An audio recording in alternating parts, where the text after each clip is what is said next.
Hello, j'espère que vous allez bien. On est aujourd'hui le 21 mars 2025, il est 8h41. Alors déjà, joyeux printemps. J'espère que voilà, le soleil va venir illuminer vos portefeuilles. C'est tout ce que je vous souhaite. Alors là, je fais vraiment un tout petit market review. Je ne sais même pas si je vais appeler ça market review. Je pense que oui quand même, mais c'est juste pour vous donner un peu mon biais pour la journée. En tout cas, pour la session alors, de Londres, donc je vais essayer de la mettre en ligne rapidement et peut-être même celle de New York. Voilà, donc là je suis sur Bitcoin, je suis sur le contrat perpétuel sur Bitgate, mais bon, évidemment ça va pouvoir s'appliquer à n'importe quel exchange, hein. Alors voilà le contexte dans lequel on est. On voit en daily qu'on a eu un échec ici au retest de cette inefficience. On va pouvoir afficher, voilà, on voit ici qu'on a eu un niveau FED, un entry drill, et que là, il y a eu un échec, et qu'a priori, là, suite à l'ouverture de minuit, UTC, on a l'air de s'engager pour l'instant sur un Power 3 qui va probablement nous ramener au retest de ce low, previous daily low, c'est-à-dire sous les 83 600.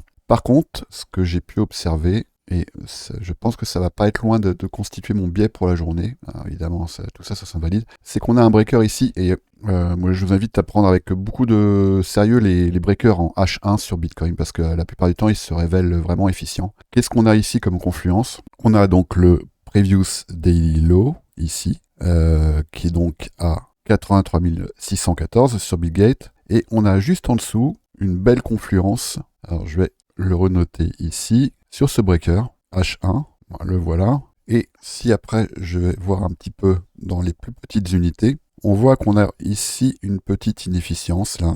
On voit bien en M15 et en M5. Je pense que ça sera encore plus net sur ce qu'on pourrait éventuellement raisonnablement viser comme target baissière. Alors on a cette inefficience là qui est au 83 230, mais on a aussi le low de la session londonienne qui n'a pas été retestée, celle du 19 mars, donc d'avant-hier. Ça pourrait constituer un point d'intérêt intéressant comme target. Alors on va avoir évidemment une target baissière, mais là la session de Londres elle s'ouvre dans 15 minutes. Donc scénario probable, je vais rester en 5 minutes, ça sera plus clair. Scénario probable, le premier, c'est qu'on aille directement, et là ça serait plutôt haussier en fait, qu'on aille directement tag ce low daily et cette inefficience, et ensuite on pourrait se mettre en recherche ici d'un YPR, donc un market structure shift par exemple en 5 minutes, et on pourrait dans un premier temps aller viser ce breaker ici, qui correspond donc au low de la session asiatique d'hier. Ça serait une première prise de profit.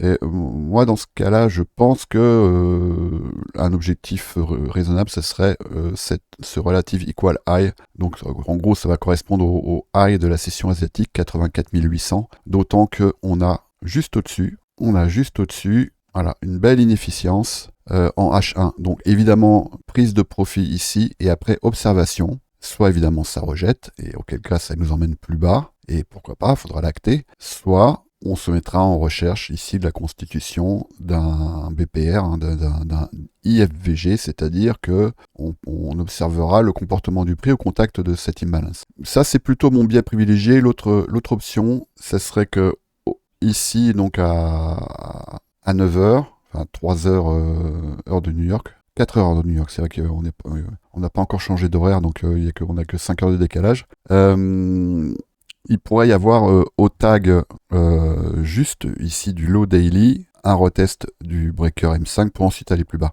Voilà. Bon, après, évidemment, il faut toujours observer le comportement du prix. On voit là, en gros, là, on s'approche des 9 heures. On voit déjà qu'on a une réaction ici sur le low de la New York PM.